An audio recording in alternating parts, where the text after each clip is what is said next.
right, thank you guys for another episode of Kings and Queens of Miniature Castles. I'm Jake, and today I'm at Bug Valley. I am at Sapsucker Farms here with the owner, Jim.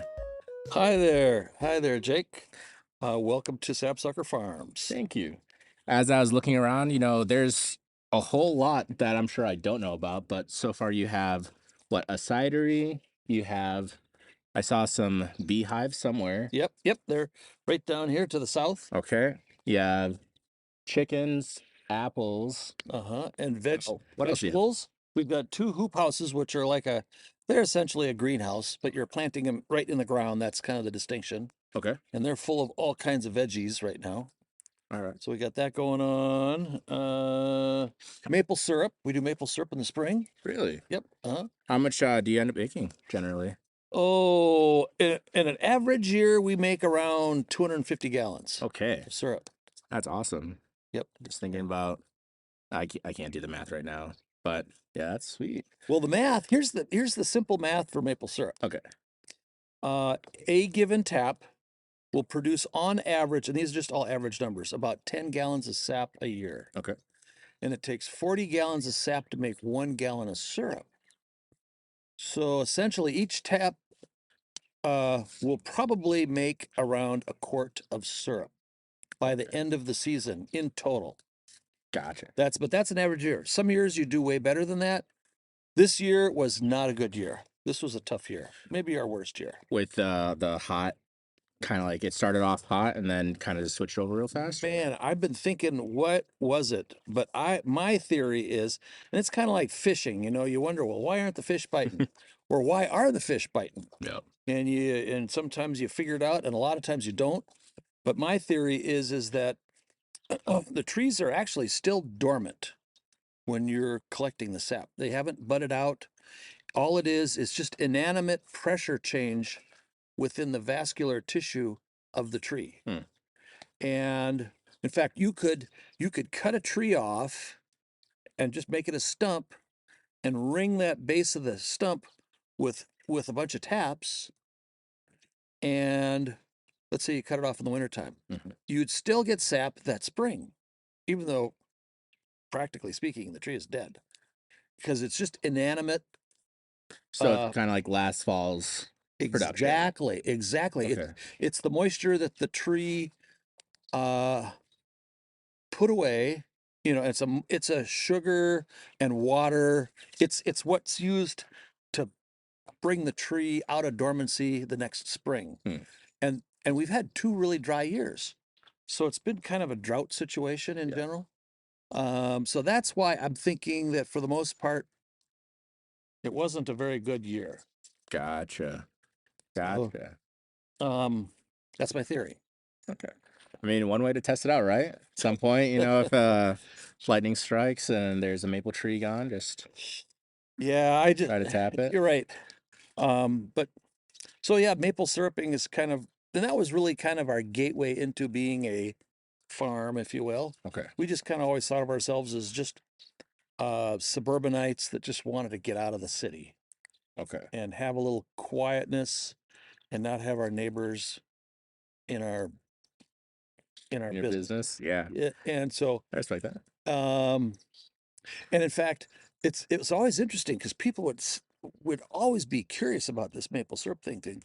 I could say to them, for example, they might say, "Well, tell me about yourself, Jim." I could say, "Well, let's see. I was the 3rd man on the moon. I invented open heart surgery. I'm a Medal of Honor award winner, and we make maple syrup." And people would say, "Tell me about that maple syrup thing."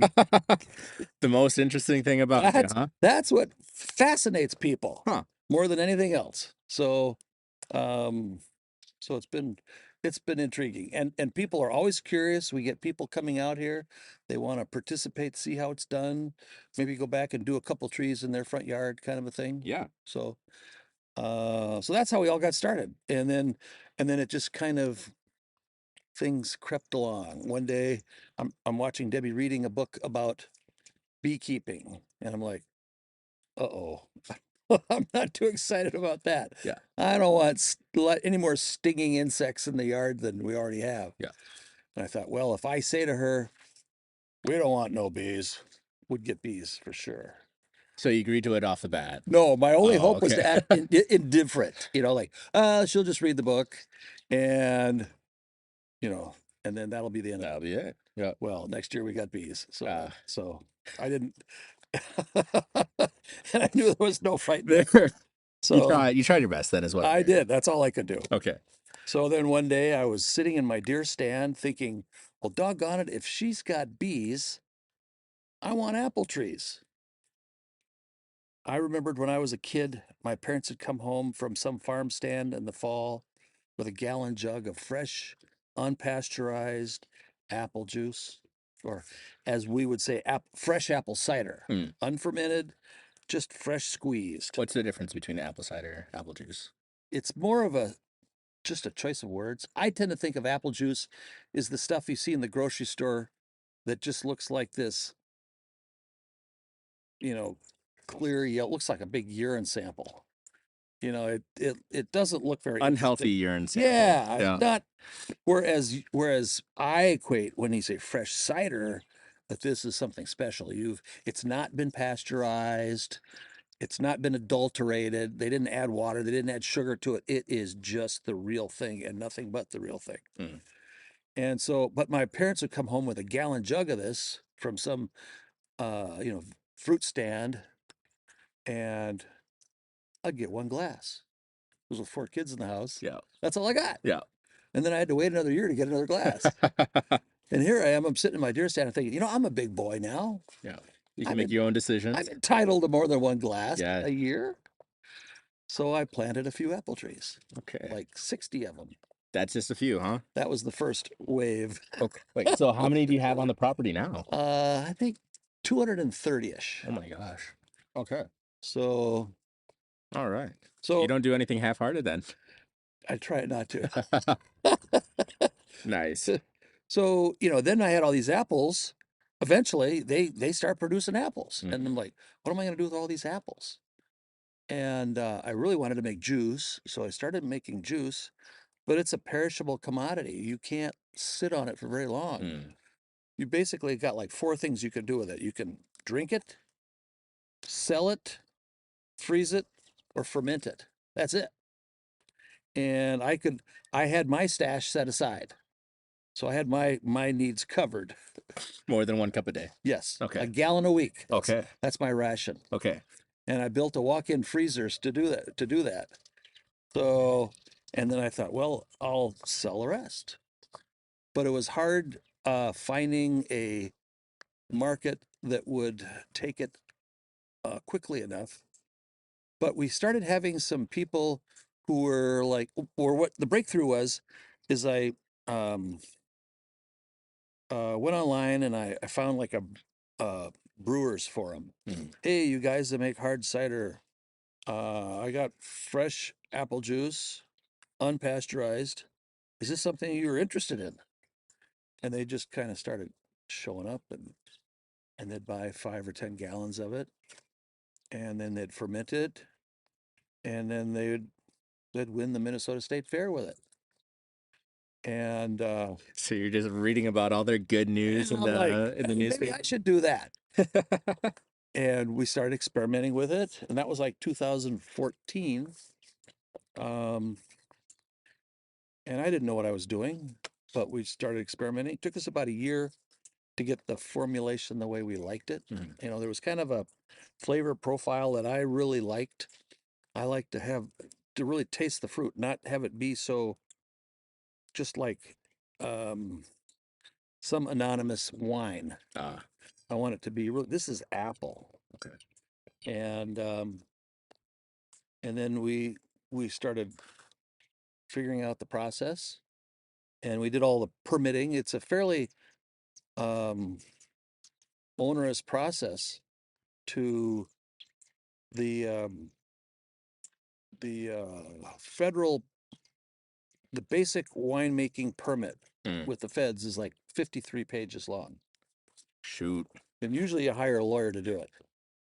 I could see that. But I would not want to sit for that. I'm a cheap pilot, so Okay. you Yeah. figure that out, how you do this. And so did all that and got the permit, and just started working our way through the process. Gotcha. How long did that end up taking you from like mixing and matching your own stuff to becoming a licensed cidery? Well, the licensing process probably took me about 6 months just to sit down and go through Mm. all the paperwork. And basically, I think the underlying thing of the whole permitting thing is they want to make sure you're not in the mob, that you're not going to be laundering money or bootlegging. You don't have Grandpa still in the basement or in the I, back 40, I as it think might be. I think those are their interests. They really are. So the fact that it was just my wife and I, a pretty simple, pretty clean ownership, auditable profile, Mm. um, just living out here without other complications. It was kind of an easy thing for them to investigate us Mm. and say, all right, they seem pretty straightforward.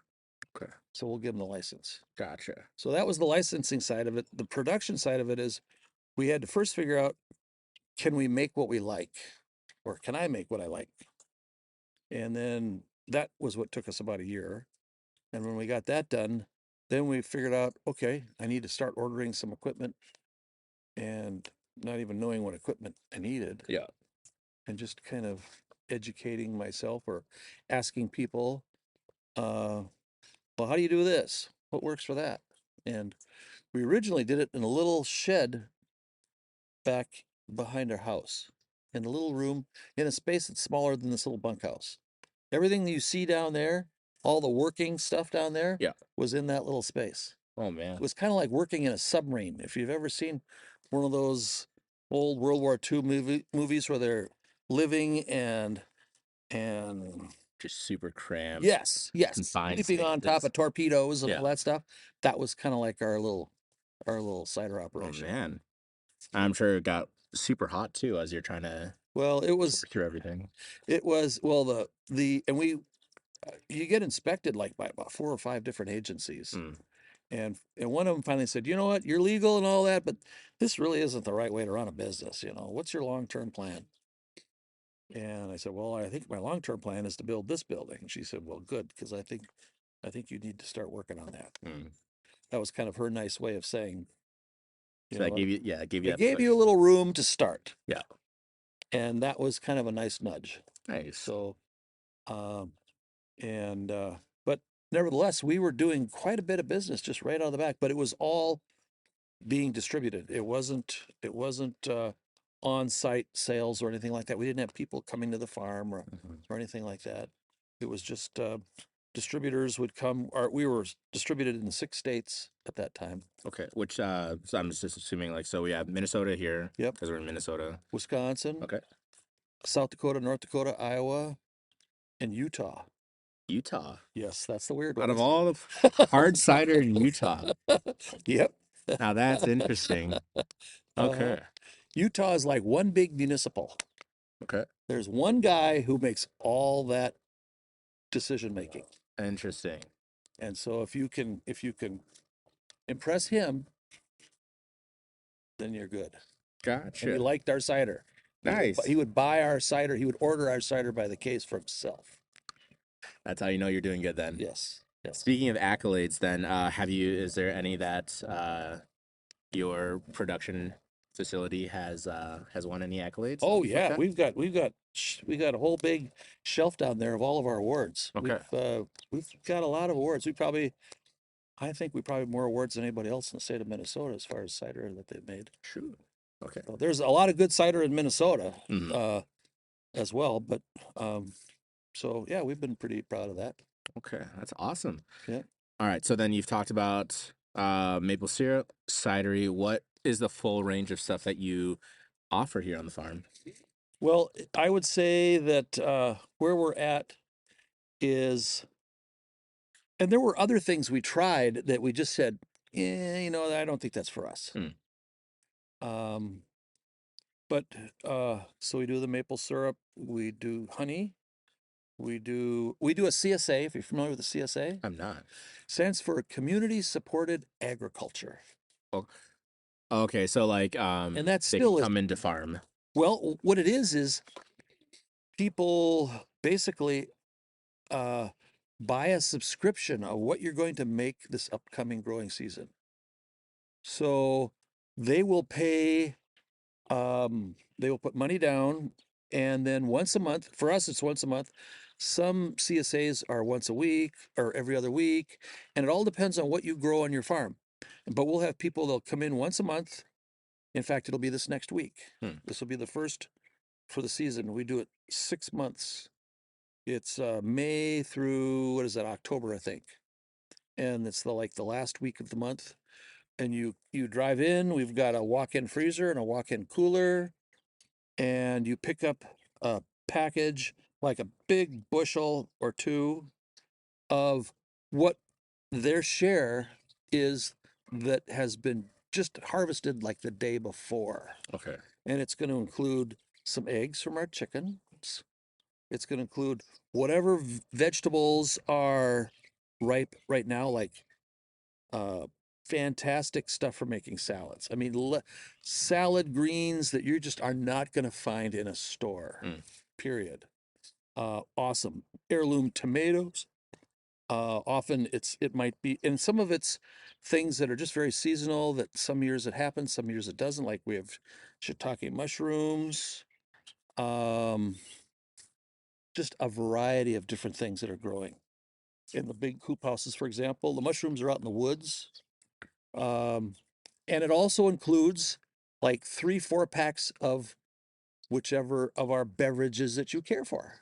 Nice. So it could be some cider, it could be root beer, it could be kombucha. And you can kind of pick and mix and match. Interesting. So Yeah, I'd never heard of that before. yeah, CSA. CSA. Okay. It's kind of an innocuous.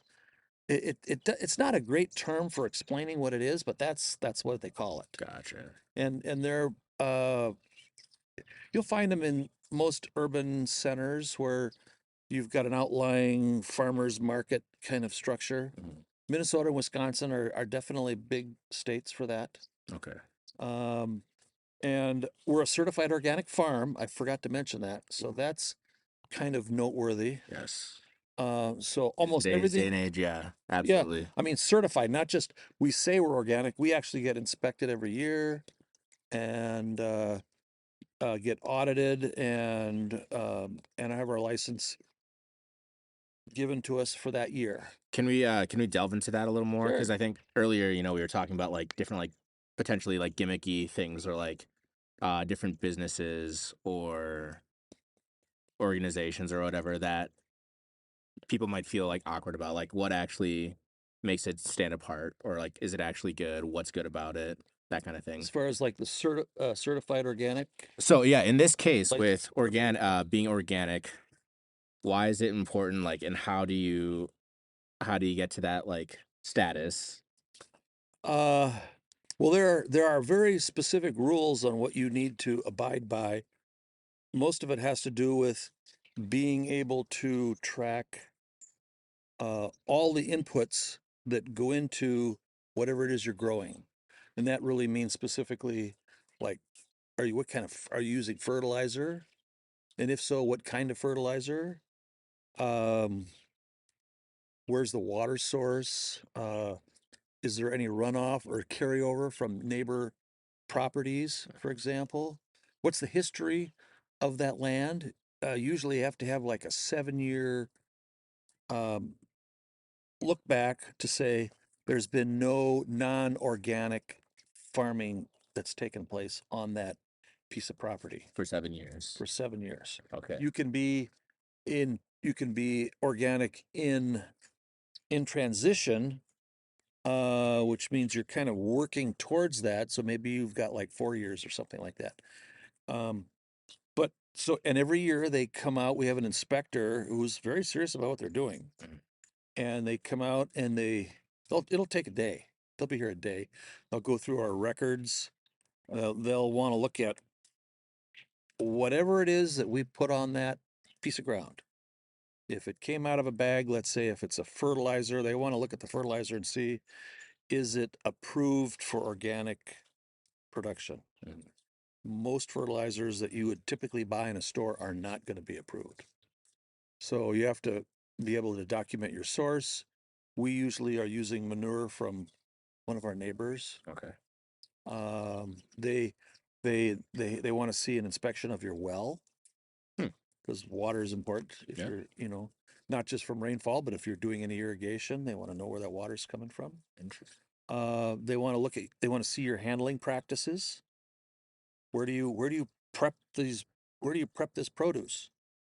How does it go from the field to a box that somebody's going to then take home and consume? Hmm. So there's a fair amount of oversight in that.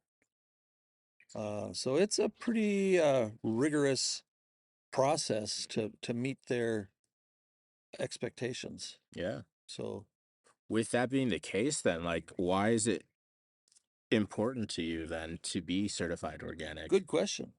Um, I think part of it is I think just the personal standard. I think just to feel good about what you're doing. Um, I think it from a marketing standpoint, it's definitely a strong plus. When we tell people that we are certified organic, when they see our label and it shows that, uh, I think that's a standard that a lot of people appreciate. Hmm. There's a couple things that are not actually technically are not organic on our farm, like our chickens are not, Okay. and that's just because I've not found a good organic chicken feed, even though for the most part they're free ranging, Hmm. at least this time of the year. So, but when so and so that's not technically organic. Our cider is not technically organic, and that's because we're using a product that we introduce. The initial process of making cider is called potassium metabisulfite. Basically, it kills off all the wild yeast that might be in the juice, which is everywhere. It's in the air, it's on our skin, Hmm. it's on everything.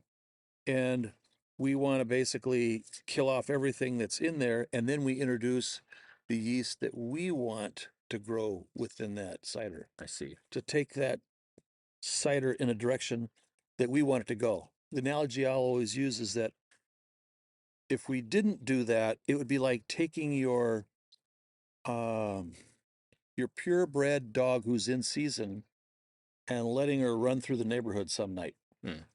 because you're not going to know what kind of puppies you're going to have, Yeah. as opposed to a very structured breeding. Hmm. So, Okay.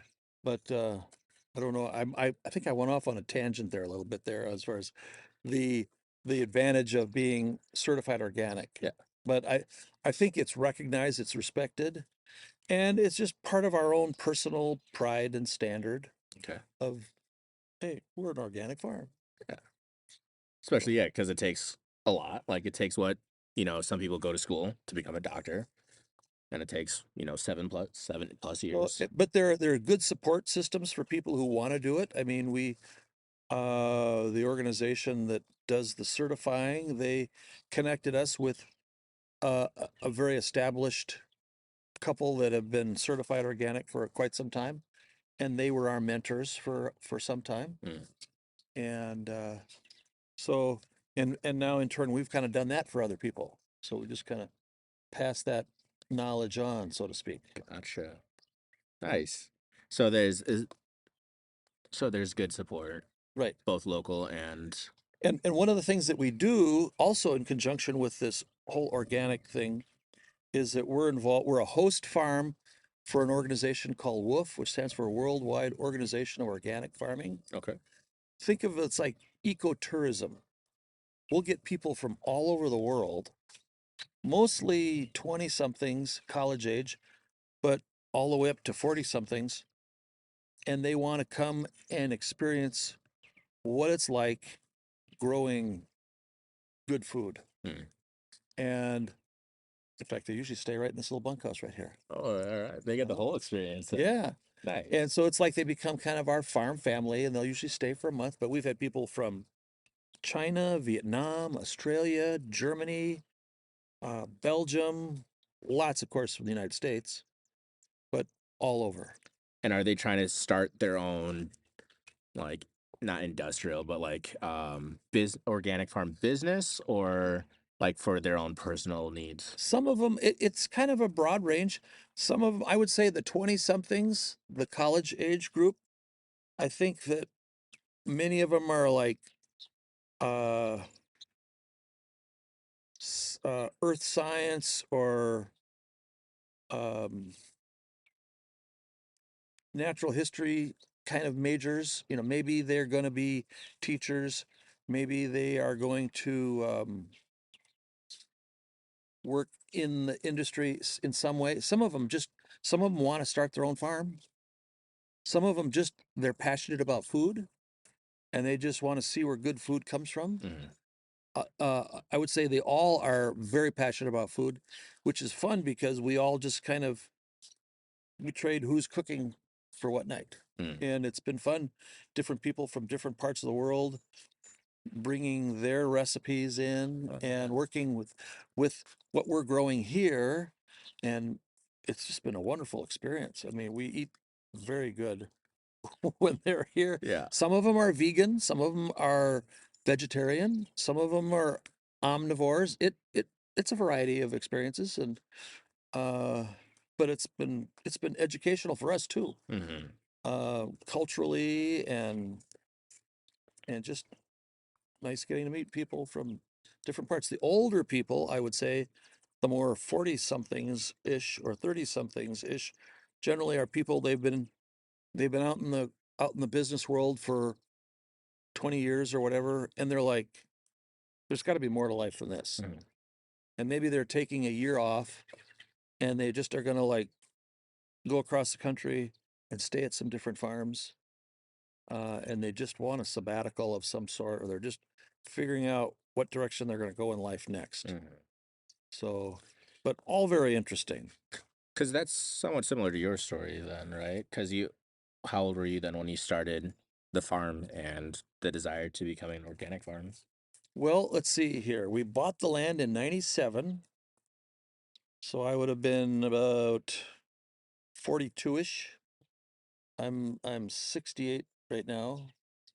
We've been here for about 97. So what's that? That's like 25 years, 26 years, something like that. Yeah. And shortly after moving here, we just started doing things. We didn't even expect we were going to be doing things other than just have a garden. Just one thing kind of led to another. People would say, well, was this your business plan? There was no business plan. Yeah. Because you were working as a pilot at the Right. time? Yep. Okay. Yep. It was just kind of, well, this seems fascinating. We could try that. Mm-hmm. So I remember the first time a friend of mine who grew up in Vermont, he was here. I think that was probably in about 2002. And he goes, oh, you got a lot of nice maple trees here. He grew up in Vermont. Mm. And he said, you could make maple syrup. And he kind of talked me into it. It sounded like fun. Vermont. And I mean, they're basically honorary Canadians at that point. yeah. Okay. And and we never quit doing it, Mm. and just kind of grew a little bit every year. And it's just fun learning a craft, if you will, and the science that goes with it, and figuring out how to make it better, Yeah. uh, and just doing outdoor stuff as opposed to sitting inside. Yeah. Even if there's bugs out. Yeah, Although they're not as bad so far as other places I've been they're so not far as this bad, year. are they? So Well, that's nice. and I attribute that to, we have a lot of birds here. Mm. I mean, you can hear them all. Yeah. There are, we have bluebird houses all around us. There's 60 bluebird houses on the property. Okay. We've got swallows, we've got purple martins, we got chimney swifts, uh, and I attribute that to why I think we have a fairly balanced predator to bug ratio. Mm. Which I'm sure is helpful then with the organic side of things where they're just not eating your fruit We or don't produce. spray. Yeah. Yeah, I hardly. I've used one product. It's basically it's a yeast, so it's certified organic. It's OMRI approved, as they would call it. The shorthand name is called BT.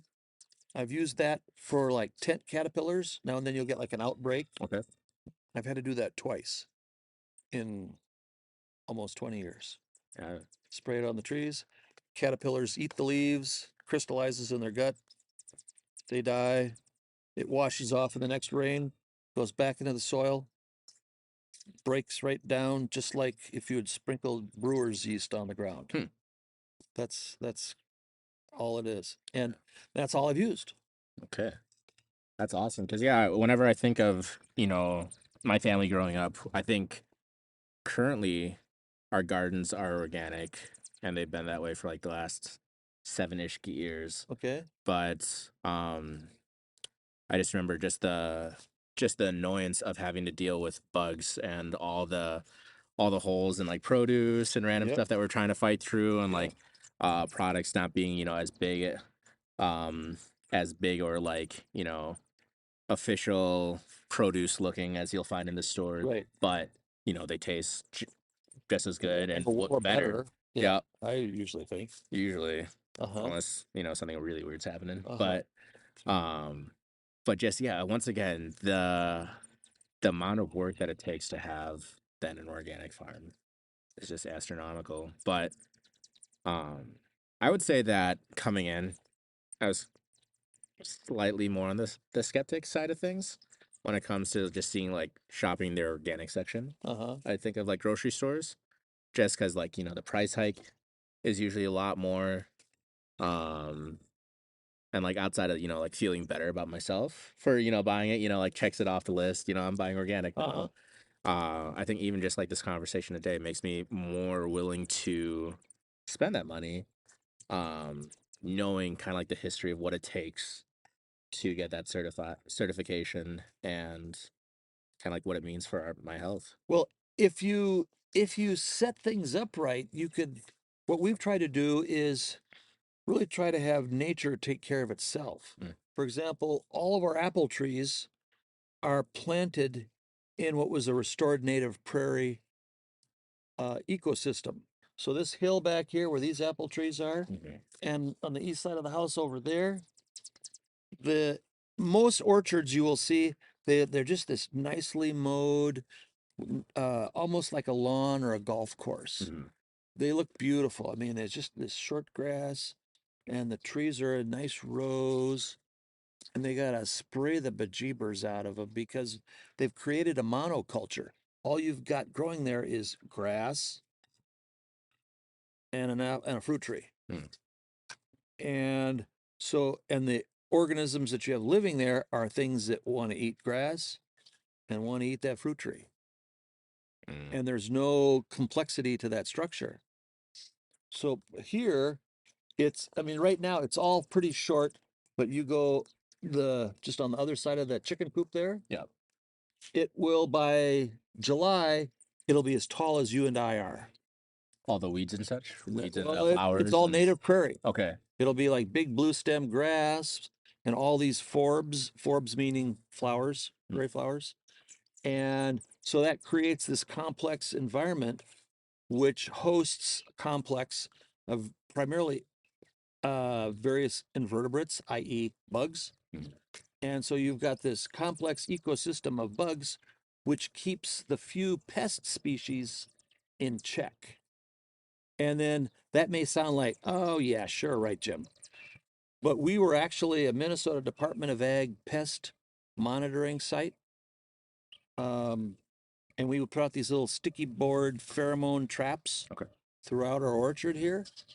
And there are essentially like 9 principal pest species that want to eat apples and apple trees. And so we had the different traps for those various 9 species. And then we would do a bug count on the little sticky boards on how many are in there. And then we would submit that data every week to the Minnesota Department of Ag. And then they would post that along with other orchards, whether they were organic or not, who were doing the same tracking. And we could see just empirically that our numbers were we had all the favorite pests. Mm. It wasn't like we didn't have them, Yeah. but their numbers were very much in control. We didn't see these big outbreaks of certain prey species, not or species that would normally be attacking the apple trees. Yeah. So consequently, we've had healthy apple trees, good-looking apples with very little hands-on effort on our part. Mm. Um, and so we let those good bugs, what I call, take care of the bad bugs instead of having to go through and spray all the time, Yeah. which is kind of the conventional way of doing things. Mm. So if you can set up the environment so the plants and animals can kind of keep things in balance on their own, Then saves a you're lot good of to time go. and cost. That's why we have chickens. Chickens are actually part of that whole formula. Mm. So normally we've got them free ranging. Right now I've got them in lockdown because they've been laying eggs in all these crazy places. So we need to kind of rein them back in. And we'll do that like for about a week or so where they relearn that they got to be laying eggs in the chicken coop. Yeah. And the chicken coop moves, so it fertilizes in a given area, and then we move it some more. Okay. And then they're also like picking all the bugs that they find Yeah. as they're concentrated in an area. And so yeah, so if you can create the system, you don't have to just always be intervening by spraying, Mm. for example. Yeah. So that's kind of been our philosophy on how we do that. It's awesome. And as we start, and that's just a chunky bee. Good old bumblebees. Mm-hmm. But as we start winding down here, the one of my favorite questions to ask people is, what legacy like are you wanting to leave, both as an individual and like as part of your business and your vocation? That's a good question. We've enjoyed teaching people here, like through the woofing uh, uh, mentorship that we've done here. We are looking at. We've done a lot of things here. We've been uh, the local school system will bring kids out here, Mm. and we'll do a field day where they'll see the various aspects of what's happening here on our farm. Yeah.